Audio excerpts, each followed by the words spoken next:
My name is Ann Sanders, and I'm here speaking with James Hampton. on November 20th, 2023. Do I have permission, James, to record this interview? Yes, you do. Thank you. Can you please spell your name as you'd like for it to appear in this project? Yes, JamesHampton, and that's the third. Okay, James, tell me about yourself and what makes you unique. Well, I'm a librarian, and I'm over 40 and still a bachelor, and I guess that's pretty unique. I don't have any children. I'm from Jackson, Mississippi, and I like to write, and I really like to read. That's great. Tell me about how you were when you were younger and where you grew up. All right, I grew up here in Jackson, Mississippi, in a neighborhood called Valley North. And I was similar to how I am now in terms of liking to read. I really like to read. My older sister read a lot, and I kind of picked it up from her. And my parents encouraged us both to read. So we read a lot. And later, and at probably around age 12, I started thinking about writing as something I might be able to do professionally and as an adult. And so even to this day, I still write a lot. All right. Who raised you, and can you describe how you were raised? Yes. Or how they raised you? Mm-hmm. I was raised by James Hampton III and Jacqueline Hampton. And I would say I was raised in a very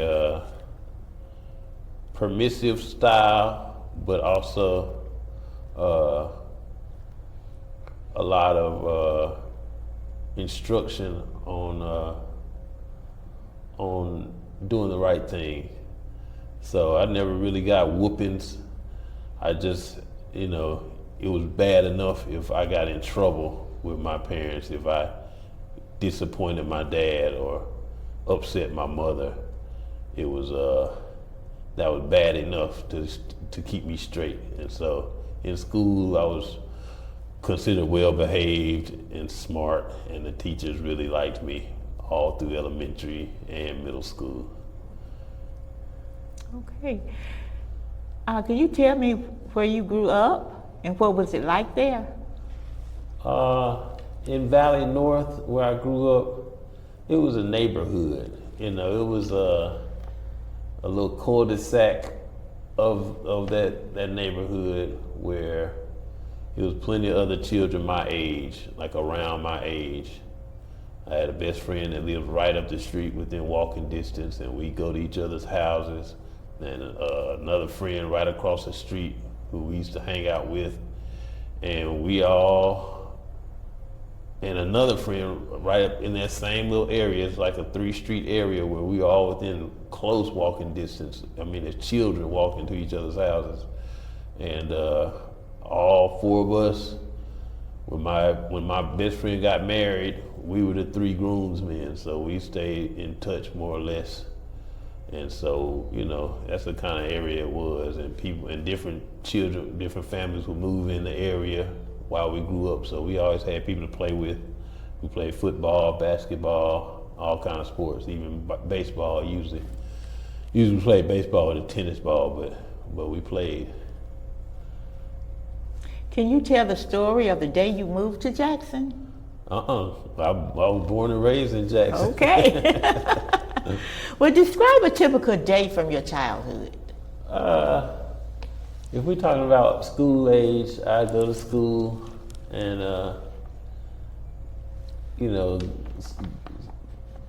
be the nerd in the class that had his hand raised for most of the questions until I realized I was getting on other kids' nerves, so I kind of, let other children answer the questions for a little while. But after that day was over, come back home and maybe be at the house, be inside for maybe 30, 40, 45 minutes, maybe an hour, watching whatever cartoons might be on or children's show I can watch. But after that, go outside and start playing with my friends. Or somebody will come by, knock on the door, and we go outside and get to playing. Either, like I say, some kind of sport, or some sort of adventure game, depending on what. We go exploring. We had some little wooded areas around, and we just go exploring, whether it be further away in the neighborhood or whatever little wooded area we could find to walk around in. Could you share some memories or stories from your childhood that stand out? And why do you think these stories stand out? I don't know why this one just came to mind, but I remember we had a family move into a house, not next door, but the house right next to the next door neighbor. And they were there. They had a son there who was my age, and he and I didn't get along. So we tried to hang out, and we got into fights. And I remember one day around Christmas time, I was walking up the street, and he had his bike. I guess he'd gotten a bike around that time, and he was riding it at me. So he'd come ride up the street and then come flying full speed down the hill to ride it as if he was gonna ride over me. And I let him do it maybe like 2 times. And then the 3rd time when he came at me, I stepped to the side, but I didn't just step out the way. I grabbed his handlebar and I twisted it to the side, and he went flying and fell on the ground, and I just kept walking. And for some reason, that memory stands out to me, because it was just a time when I showed that I really wasn't a pushover. Yeah. And I wasn't. I was a lot of my friends in that little area kind of counted on me to stand up for us as a little neighborhood unit, because I was probably the biggest and most athletic among us at the time. All right, thank you. So tell me about your experience of becoming a parent or a supporter of children. And how many children do you have, if any? Okay, so I don't have any children, and mainly any kind of supporting parents that I do is through my job as a librarian. And we do have a lot of young people come into the library. And I like doing the story times and just doing activities for the children, and making them feel welcome and encouraging them to read and to think and to just listen to their parents. The kind of things that that I can do as an older bachelor to kind of just like help with parents doing what they do. Other than that, that's pretty much all I have to do with raising children. Okay. If you are raising children now, or if you are around children often, describe what a typical day looks like. Okay. Normally, like I say, the days when I'm around children would be a day when we have some sort of library program designed for children. Sometimes we have 2. So we might have a day where we have story time in the morning for the preschoolers, and I might be the one leading the story time. So I get to dance around with them at the beginning of the story time, and then sit down with them and read them 2, maybe 3 stories, 2 or 3 books, and ask them questions, just get them engaged. And then after that, we'll do a craft, and maybe later on in the afternoon, we might have some school-age children come in, and I could try and engage with them too. If the program is STEM research based, so we might do some kind of project or activity where they, learning some sort of STEM related thing. or anything. It might be writing. We've done a writing program, and those are fun. And so that's when I engage with young people, and no matter how old they are, I try to engage with them on their level, because that's the one advantage I have, is that I've been all the ages that they are going through. So I've been a 3-4-year-old, and I've been a 12-year-old and an 8-year-old, and I got a pretty good remembrance of those years. And like I say, my childhood was happy, so I can engage with them on that level, and it's normally pretty fun for me. That's wonderful. So how do you compare the way you or others raise children today with the way you were raised? Like I said, my parents did an excellent job, in my opinion, and I admire what they did for me and the way they raised me to have an open mind and not feel limited, and just to feel confident, in my decisions and in my ability to do things. And I don't see that all the time for all the children. A lot of times the children seem like they get put upon by their parents, where they gotta feel like they always in danger of getting in trouble, and they need permission to do every little thing. That's not how I was raised. And so when they come to me and I have charge over them, I kind of let them do more stuff probably than the parents would let them do. I'm not real particular about forms of address as far as Mr. Hampton or nothing like that. They show respect, then they can call me James. It doesn't matter. None of that stuff really makes too much of a difference to me. I just want them to feel comfortable and be able to do, be a child and be curious and explore all the things that you can learn in a library. So do any stories come to mind that show these similarities or differences? Yes. I was just thinking about some fourth graders that I used to tutor. And one of the fourth graders was being raised by, not just his mother, but his grandmother also. And they were kind of hard on him, in my opinion. But at the same time, he was a handful. So my way wasn't always working either.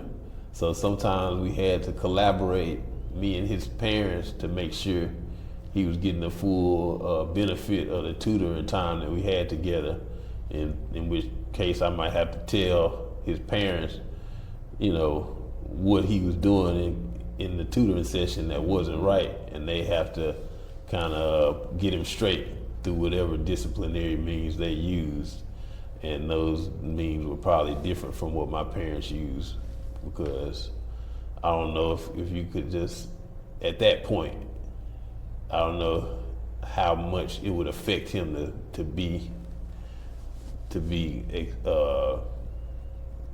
feel like you're disappointed in him.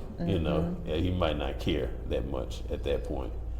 So that was different, but we worked together, and overall I think we had a positive impact for the most part. Oh, great. Can you paint a picture of the neighborhood you live in? Yeah, it was like working class families, a lot of 2-parent homes, where once I got to high school, and like I was on the basketball team, one of my friends, we looked at each other and he told me, we the only ones on the team that got both our parents that stay with us. And I was like, yes, that's 2 out of 15. But in the neighborhood I grew up, a lot of 2-parent homes were still there, during my childhood years. And it was like, maybe one-story houses, mostly with 3 bedrooms probably. So it was just like working class, with people had a yard. Like I say, it was a little wooded area, not too far from it. And people were comfortable with each other. The children would have free reign. Nobody was really upset. Not too many people was upset about us coming in their yards or whatever. Every once in a while, some people really like to keep their yard nice, and so we couldn't play in their yards. But for the most part, we had free reign in the neighborhood, so it was fun. That's good. So how do you feel about this neighborhood? I still feel good about it.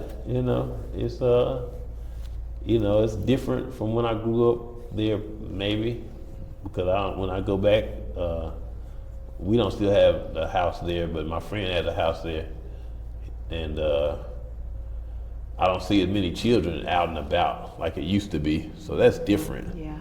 But I still feel good about it. I still feel proud to say I grew up in Valley North, and I don't have anything bad to say about it. Great. So how do you think the neighborhood you live in affects your ability to raise your children or support the children in the community? Right. So I don't know if I'm ever raise any children myself, but I think having had the experience with so many other children growing up together, it kind of helps me now to relate to children on their level. Because like I say, I don't really mind just, talking to children like equals almost. I got more experience in life, but other than that, me and a child can talk like we equals.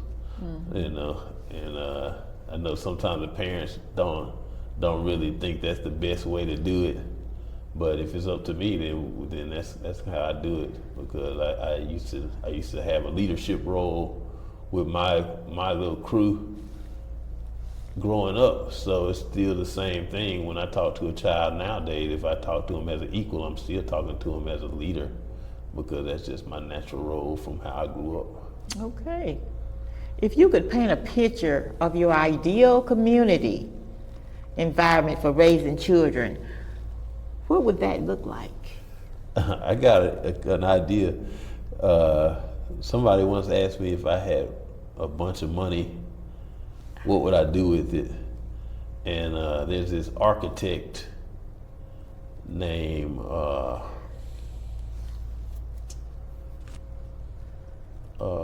let's see. His name is escaping me, but he's from a little African country, and he just won the highest prize for architecture last year, I think, or maybe this year. Anyway, he designs these houses with local materials, and when he goes to a village in Africa, he gets the whole group to help build these elaborate structures. They might build a library, they might build a school, and they build each other's houses together. Mm-hmm. And that can be done here, could be the same thing. And the good thing about it is he builds them so efficiently that they really don't need air conditioning. He uses local materials in such a way, and the design is such that it keeps its heat in the cold times, and it stays cool when it's warm outside. So if we had like a neighborhood where people were all had the same kind of houses because they helped build them themselves, that'd be a real community type place. I would imagine, yes. And they would and the people would probably get along a lot better, and they would raise each other's children, and it would be just an ideal environment for me. So that's the foundation of what I would say would be an ideal environment for children. Awesome. So what are your hopes for the children in your community? I just hope they value learning and experience life in freedom, just like that they don't get caught up in all the traps where they can end up being sent to some horrible place where people tell them what to do, and chains and all that stuff. I'm talking about prisons and jails. So I hope they avoid all of that and instead live lives of freedom and learning, perpetually learning, and caring for one another, and even eventually having families of their own if they so choose. Is there anything else you'd like to add that I didn't ask you about? No, that's it. That's good. So how do you predict that parents or caretakers will be raising children in the generations to come? It just depends on whether a change occurs, like a change is on the horizon in terms of how we value, in terms of our value in this society. Right now I'm just thinking about United States, but really worldwide, everywhere that's touched by the economic system that's pervasive in the world today, the one that has most influence. So we have, if things go the way they're going, then the raising of children will not be in the direction that I would hope it to go. But if a change happens and we start to value other things other than just capital, and just getting as much stuff for ourselves as possible as individuals, and instead seeing how we can, as a human race, better our situation as a human race altogether. If we get to that point where we're doing that, then I think things will change a lot, and things will be more invested. It will be more investment in the youth in terms of their growth and development, keeping them curious and letting them find answers to a lot of these problems that plague humanity, because a lot of the problems come from humanity. A lot of the problems humanity has comes from humanity. And so they got to work on solving these problems that have been passed down to them. But we got to give them a good chance to do that. And so that will require a change in the way we raise children. And what new obstacles do you think they will face, and what new opportunities do you think they will have? That's all right. They have obstacles that come from, say, social media and the information age being what it is. So we communicate all the time. We got all this information at our fingertips, but we also have this influence on our thinking. So the influence on our thinking might incline us to not ever search out the pertinent information that'll help us. So the cure for cancer might be in looking at medical breakthroughs, and then looking at indigenous histories or indigenous oral histories, testimonies about certain things, and putting those two things together. But if the influence in the society is, this indigenous history thing is just for liberals, or the traditional medical community, or the official medical community, or standardized medical community is for right-wingers, we'll never get that communication between the two that'll lead to actually curing cancer. That's just a gross example, but I think that's the point, is that we have to be able to take advantage of all the stuff at our fingertips, but we can't be distracted by influences that are negative to overall humanity. And so that's the tough part. So we got opportunities, and we got detriments like never before. In what ways do you think that sharing your own stories and ideals will benefit your children for the future generation? Well, I just say about children in general for the future, because it probably won't be my own personal children biologically, but if I can share my point of view on things, I think I got a pretty good one, and I think it's been a lot of work and effort and sacrifice through the years to get to where I am. In other words, my parents raised me so well because their parents gave up so much for them, and their parents before them sacrificed so much and worked so hard, and it all culminates in me right here and now.